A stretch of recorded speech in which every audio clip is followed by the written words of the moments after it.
Hello बच्चों। हमारा question है स्पीसीज डाइवर्सिटी इज मैक्सिमम इन।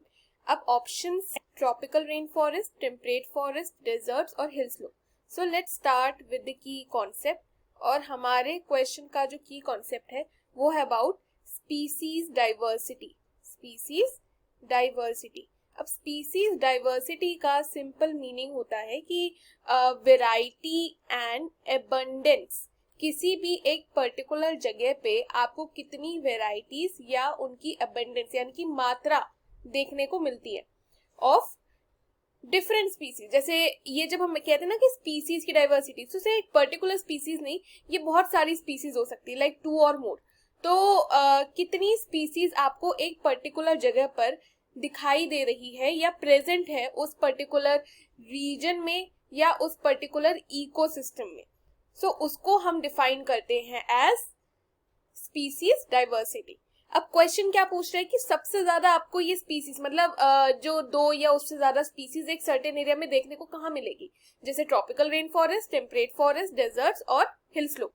सो एक चीज हमें समझना इंपॉर्टेंट है कि ये जो स्पीसीज डाइवर्सिटी है ना, वो हायर किस जगह पे होगी, जहां पे जो क्लाइमेट है स्टेबल रहेगा। स्टेबल क्लाइमेट का मतलब है कि जो टेम्परेचर है ना, वो ज्यादा मैक्सिमम और मिनिमम के बीच में डिफरेंस नहीं आएगा। या मान लीजिए कि बिल्कुल ही एक्सट्रीम टेम्परेचर नहीं होना चाहिए कि जैसे साल भर -30 डिग्री रहता हो या -50 डिग्री रहता हो, ऐसी जगह नहीं।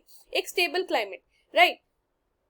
अच्छा, इसके ऊपर खाने के लिए एम्पल रिसोर्सेज भी होने चाहिए। खाने के लिए खाना, पानी पीने के लिए पानी प्रॉपर होना चाहिए, राइट। वहीं पे तो ज्यादा से ज्यादा स्पीसीज सर्वाइव कर पाएगी, वरना वो उधर क्यों रहेगी, कैसे रहेगी, है ना। फिर इनको सूटेबल मतलब जैसे जो स्पीसीज होती है उनके सूटेबल ज्योग्राफिकल एरिया होना चाहिए, राइट। अब जैसे कोई कोई ऐसी स्पीसीज है जो कि वाटर प्रेफर करती है, तो उस जगह उस पर्टिकुलर एरिया पे उस टाइप का वाटर होना चाहिए। जैसे फ्रेश वाटर है तो फ्रेश वाटर एनिमल है तो वो फ्रेश वाटर एम्पल अमाउंट में होना चाहिए, राइट। तो ये सारी की कॉन्सेप्ट है जो हमें पता होनी चाहिए थे। अब हम बात करते हैं ऑप्शंस के बारे में। पहला ऑप्शन दिया है ट्रॉपिकल रेन फॉरेस्ट। सो पहला ऑप्शन है ट्रॉपिकल रेन फॉरेस्ट। अब रेन फॉरेस्ट की कैरेक्टरिस्टिक क्या है, देखो यहाँ पर जो टेम्परेचर है आपको हाई दिखेगा, मतलब वार्म ऐसे टेम्परेचर रहेगा, और यहाँ पे बारिश ज्यादा होगी, हाई रेनफॉल रहेगी। और अगर हम बात करें तो और हमें क्या देखने को मिलता है हमें यहाँ पे ना extremely rich variety of plants देखने को मिलते हैं।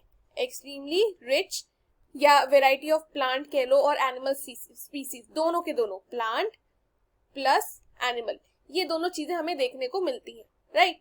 अब सेकेंड ऑप्शन अगर उन्होंने क्या दिया है, सेकेंड ऑप्शन हम देखें तो उन्होंने दिया टेम्परेट फॉरेस्ट। सो टेम्परेट रीजन में क्या होता है कि आपको ना वहां पे मॉडरेट टेम्परेचर देखने को मिलेगा। मॉडरेट टेम्परेचर आपको देखने को उस पर्टिकुलर एरिया पे मिलेगा। अच्छा, यही हम अगर बात करें कि उधर पे रेनफॉल जो है वो भी बीच की रहती है, थोड़ी ज्यादा नहीं कम नहीं, और डिपेंडेंट होती है, राइट। फिर सीजन जो होते हैं वो डिस्टिंक्ट सीजन आपको देखने को इसमें मिलते हैं। ये बात कर रहे हैं हम लोग टेम्परेट की। और बायोडाइवर्सिटी की बात करें तो वो भी मॉडरेट रहती है। जैसे टेम्परेचर मॉडरेट था, जैसे सीजन थोड़ा सा आपको डिस्टिंक्ट देखने को मिला, वैसे मॉडरेट बायोडाइवर्सिटी हमें वहां पे देखने को मिलती है। अच्छा, यही बात करें ऑप्शन डेजर्ट्स की। अच्छा, डेजर्ट्स में क्या होता है, डेजर्ट्स में हमें उतनी बायोडाइवर्सिटी देखने को नहीं मिलती, राइट। हमें जब भी हम डेजर्ट सोचते तो हमारे दिमाग में रेगिस्तान आता है, और सबसे बड़ी बात एरिड रीजन, एकदम गर्मी रहेगी बहुत ज्यादा, स्कॉचिंग हीट, और बारिश तो है ही नहीं, लो प्रेसिपिटेशन, लो रेनफॉल रहती है ना। अच्छा, ऊपर से उस कंडीशन में हमें लोएस्ट कह सकते हैं, लोएस्ट बायोडाइवर्सिटी देखने को मिलती है, राइट। अच्छा, ऑप्शन डी है हिल स्लोप्स। हिल स्लोप्स में क्या होता है कि अगर हम देखें तो जो जानवर जो पहाड़ों में रहते हैं उनको कुछ अडेप्शंस के साथ रहना पड़ता है। वो अडेप्शंस अपने बॉडी में क्रिएट कर लेते ताकि वो हिल स्लोप्स में रहे, है ना।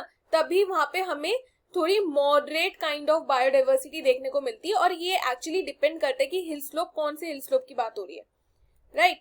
कई बार क्या होता है कि कुछ कुछ कंडीशंस में हमें बायोडाइवर्सिटी कम भी देखने को मिल सकती है।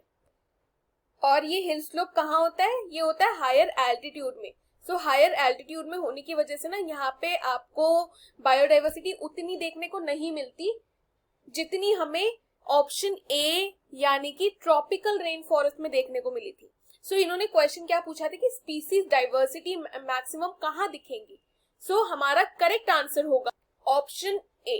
रीजन क्या है? हाई टेम्परेचर होता है, हाई टेम्परेचर होने की वजह से ना बहुत अलग अलग टाइप ऑफ प्लांट डाइवर्सिटी जो है वो वहां पे हमें उगते हुए दिखाई दे जाते हैं। इवन जब रेनफॉल ज्यादा शुरू हो जाती है, हाई रेनफॉल होती है, तो ऐसे टाइम पे जो मशरूम्स वगैरह है, जो फंगी है, वो फुल एकदम अपने एक्सट्रीम ग्रोथ शो करते हैं। और रेनफॉल और टेम्परेचर की वजह से ना ये एनिमल्स के लिए भी बहुत सूटेबल प्रोवाइड होता है। सो ए, ऑप्शन ए जो है that is tropical rain forest is the correct answer for the given question, क्योंकि हमें यहाँ पे सबसे ज्यादा स्पीसीज डाइवर्सिटी देखने को मिलेगी। रही बात बाकी ऑप्शंस की, तो उतना हमें बायोडाइवर्सिटी देखने को नहीं मिलती है। So I hope you have understood the question well students. Best of luck.